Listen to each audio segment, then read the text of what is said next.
Today I want to start with some tools for people whose anger dumping is rooted in trauma or arrogance. Think about it. How do you want to be remembered? Do you want to be known as a transformer of emotional energy or an angry monster who leaves a trail of collateral damage? If you choose the former, you must first understand exactly what fuels your anger dumping. If your therapist has pointed out that your aggression is connected to accumulated, unprocessed trauma, and you're working with a good therapist who combines skills training, like in the moment anger regulation, with deeper emotional processing, great. But if your sessions focus on one thing or the other, you may want to adopt a dual lens as a supplement to proper treatment. This is what my dual framework is designed for, a translation of clinically validated principles into a practical self-help structure to help you fill in the gaps, seek out the right professionals, and track your progress. The dual framework has two pillars. Pillar 1 is acute, on-demand anger control techniques for external interactions. You learn practical, real-time behavioral techniques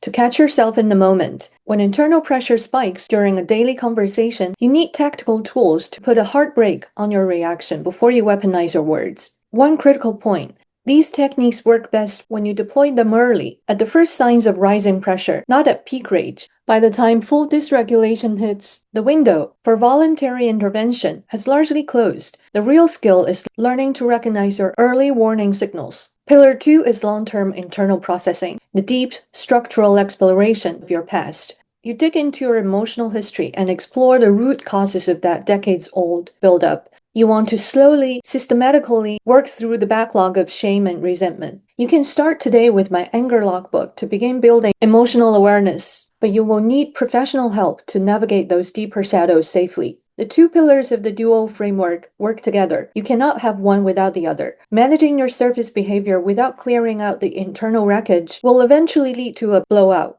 And clearing out the past without mastering real-time restraint leaves the people you love exposed to your daily emotional weather. If your anger is trauma-fueled, I hope this is the beginning of your nervous system, your fear, and your psychological fragility no longer dictating your legacy. Some anger venting is rooted in arrogance. Research on narcissistic entitlement confirms the link between deep, buried arrogance and interpersonal aggression. And if this resonates with you, know that the science also offers a genuine way out. It turns out humility is not a fixed trait. Research by Exline and Worthington confirms that humility can be deliberately cultivated, and that doing so consistently correlates with reduced aggression and healthier relationships. People do learn humility and change their attitudes through a mix of exposure and inner work. Science itself offers an unexpected path inward. Studies on the emotion of awe by Dacher Keltner at UC Berkeley show that encounters with genuine wonder, including scientific wonder at the sheer improbability of existence, measurably reduce self-importance and increase prosocial behavior. Religious teachings are another route, backed by positive psychology and psychology of religion research, though the outcomes vary by individual and tradition. World travel is the third. Cross-cultural psychology research supports its power to dismantle narrow-mindedness, particularly when it involves real immersion rather than surface tourism. But here's what the research is equally clear about. None of it works without internal motivation. Motivational interviewing research by Miller and Rolnick identifies the desire to change